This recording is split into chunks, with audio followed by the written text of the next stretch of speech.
Kotletin hazırlanması. Bugün sizlərlə bərabər kotlet hazırlayacağıq. Bunun üçün mən 250 qram qiymənin üzərinə bir ədəd baş soğanı maşından keçirmişəm. Siz bunu blenderlə də edə bilərsiniz. Eyni zamanda üzərinə bir ədəd kiçik kartofkanı rəndeləyib, duz, 1 çay qaşığı, istiot 3də 1 çay qaşığı və əgər sevirsinizsə, ya sarımsaq, mən nanə əlavə etmişəm, ya da nanə əlavə edə bilərsiniz. Daha sonra ət yaxşı bitişsin və tavada dağılmasın deyə bir ədəd yumurtanı da ətimin içinə çırpmışam. İndi o əti yaxşıca qarışdıracağam. Əgər istəyirsinizsə, əlinizlə də yoğura bilərsiniz. Qarışdırdığınız ətdən daha sonra kotletlər hazırlayacaqsınız. İndi ətimizi qarışdıraq. Ətimizi yaxşıca qarışdırdıq. Artıq o bir hissəli tam qarışmış hala gəlmişdir.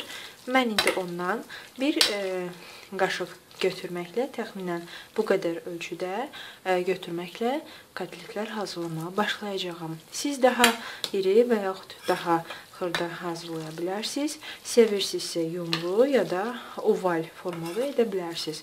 Mən kotletlərimi öncə hazırlayıb taxtanın üzərinə düzürəm ki, hər birini eyni zamanda tavaya qoya bilim.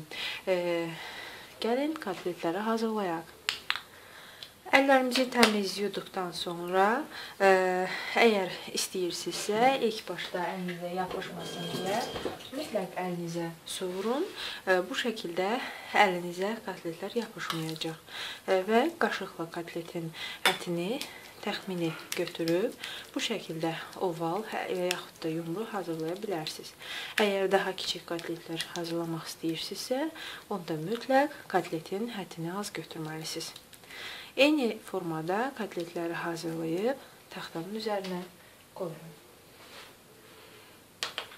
Bəli, mən bu qədər kotlet hazırladım. Sadaladığım məhsuldan, daha doğrusu sadaladığım ərzaqdan 10 ədəd kotlet çıxdı. Əgər mənim kimi iri kotlet hazırlasanız 10 ədəd çıxacaq. Əgər daha xırda kotletlər hazırlasanız az kotlet əldə edə bilərsiniz. Və sizə bildirmək istəyirəm ki, əgər kotletlərin içinə ərzağı qatışdıranda kartof əlavə etmək istəmirsinizsə, onda 2 dolu xörək qaşığı suxari tozu əlavə etməyiniz məsləhət görülür.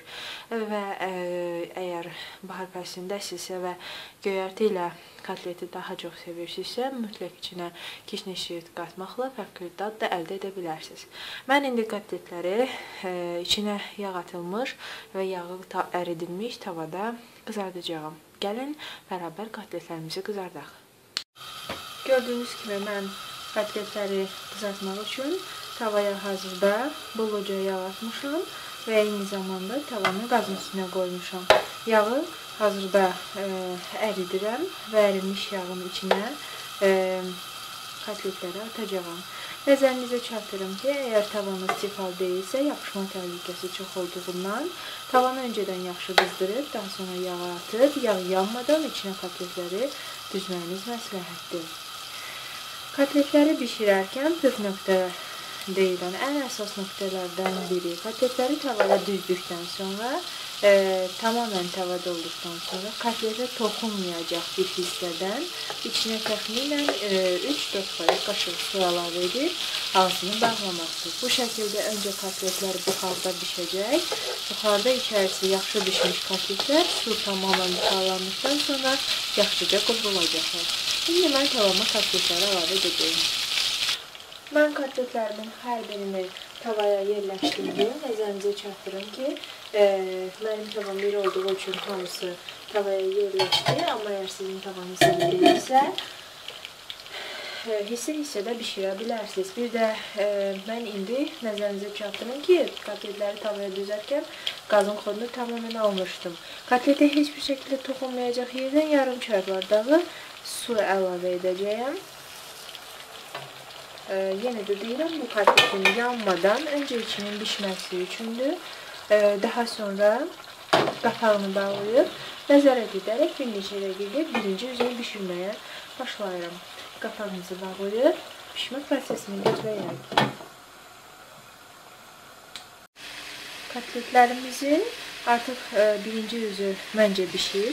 Mən indi yoxlayacağım. Tavanı artıq qapalı konularla və kotletlərimizi yavaş-yavaş çevirməyə başlayıram.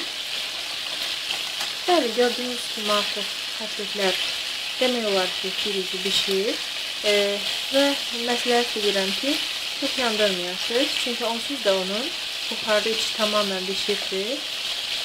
Olduqca ləzzətli, iyi gəlir. Yəni ətin iyindən hiss olunur ki, ət artıq yetərincə öz suyunu buraxır.